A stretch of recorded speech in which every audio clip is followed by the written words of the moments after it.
memenuhi syarat. Jadi menurut kami sih rada cengeng, itu aja deh jawabannya. Apakah Pilpres 2024 kemarin telah dijalankan secara bebas, jujur, dan adil?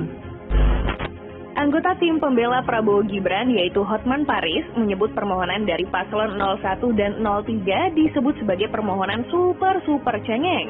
Pernyataan tersebut dilontarkan lantaran kubu 01 dan kubu 03 mempertanyakan keabsahan Gibran untuk maju pada pemilihan presiden di tahun ini.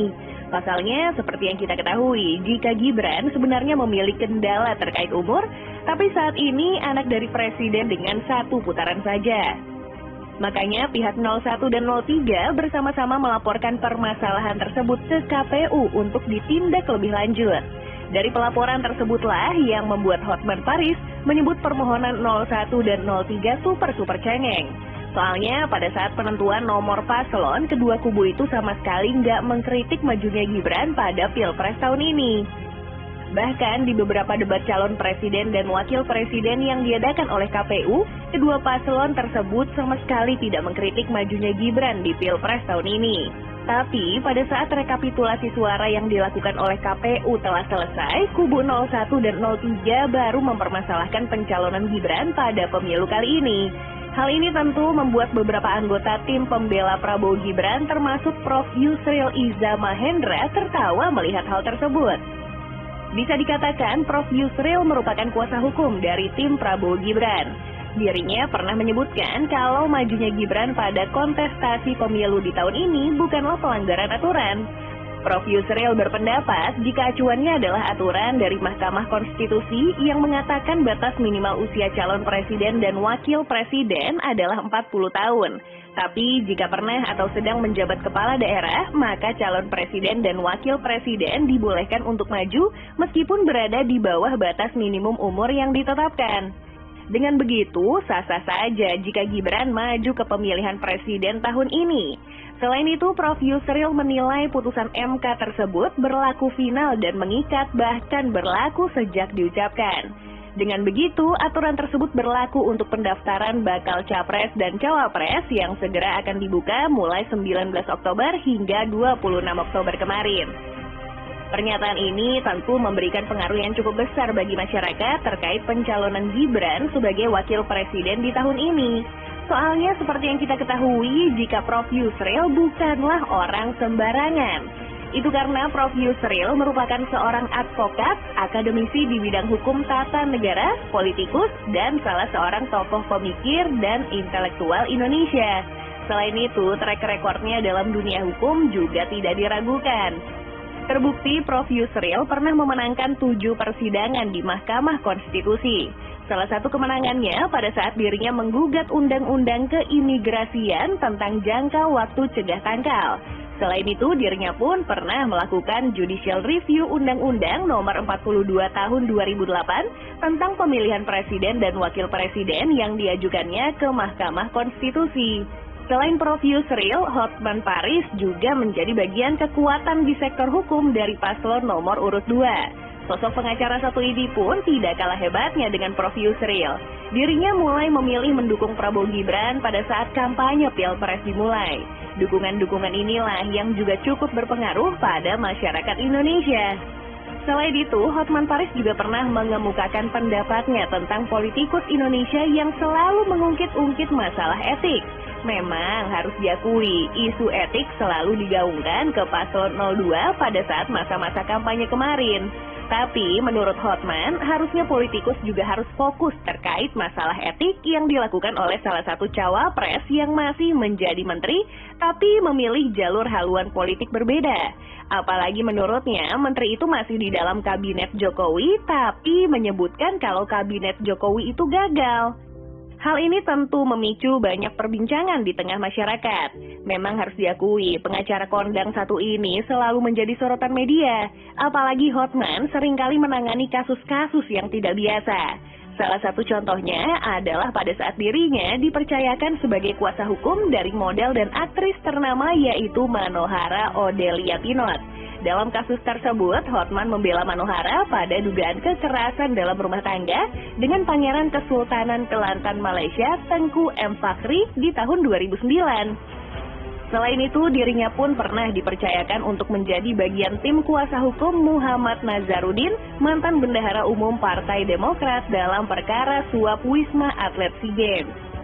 Tapi nyatanya, tidak hanya Prof. Yusril maupun Hotman Paris yang menjadi pengacara hebat di kubu 02. Terbukti salah satu pengacara hebat bernama Otto Hasibuan juga menjadi anggota tim pembela Prabowo Gibran. Nah, dalam pertemuannya bersama anggota tim pembela Prabowo Gibran, tidak hanya Hotman Paris yang menyatakan pandangannya, tetapi Otto Hasibuan pun ikut berpendapat dalam permohonan paslon 01 dan 03 dalam pemilu kali ini. Menurut Otto dan beberapa rekan seperjuangannya yakin bahwa mereka mampu menangani semua pengajuan atas indikasi kecurangan pemilu yang dijatuhkan ke paslon 02. Apalagi untuk permohonan terkait permohonan dari 01 dan 03, menurutnya gugatan kedua kubu itu cacat formil. Alhasil pengajuannya kemungkinan besar akan ditolak. Tentunya dengan keberadaan pengacara satu ini membuat paslon 02 sangat mampu melawan gugatan-gugatan indikasi kecurangan yang dilemparkan oleh paslon lawan. Apalagi Otto memiliki jejak karir yang gak biasa. Salah satu yang membuat nama dari pengacara Otto Hasibuan melejit adalah pada saat dirinya menjadi kuasa hukum Jessica Kumala Wongso dalam kasus pembunuhan Wayan Mirna Salihin. Meskipun kasus itu sudah tergolong dalam kasus besar, tetapi Otto tidak mengambil keuntungan sedikit pun. Pasalnya Otto mengklaim jika dirinya tidak dibayar oleh pihak Jessica. Alasannya tidak menerima bayaran dari pihak Jessica pun cukup bijak. Menurutnya sang pencipta sudah baik ke dirinya, jadi ia pun harus baik ke orang lain. Apalagi ia memang berkomitmen untuk membantu jika ada seseorang yang tidak mampu di sektor hukum. Hebatnya lagi, Prabowo Gibran juga menggait pengacara senior bernama Otto Cornelis Kaligis, atau yang lebih dikenal dengan nama Oce Kaligis. Pengacara satu ini pun memilih untuk berada di pihak paslon 02 dan membela setiap gugatan yang dilayangkan. Seperti halnya gugatan terkait masalah umur dan indikasi Gibran diloloskan berkat kerjasama antara Jokowi dan pamannya, yaitu Anwar Usman. Gugatan tersebut sebenarnya akan dilayangkan oleh DPR untuk menanggapi isu nepotisme yang terjadi. Tapi Oce Kaligis berpendapat jika gugatan yang akan dilakukan pastinya akan sia-sia. Menurutnya, bila presiden yang akan bersaksi hanya cukup mengatakan bahwa presiden gak ikut campur soal keputusan MK, maka persoalan dianggap sudah selesai dan gak ada yang salah dengan keputusan MK. Pernyataan tersebut tentu sangat berpengaruh dalam pencalonan Gibran dalam pemilu di tahun ini. Soalnya Oce Kaligis juga merupakan pengacara yang cukup terkenal. Salah satu kasus besar yang melibatkannya adalah kasus pembunuhan Brigadir J.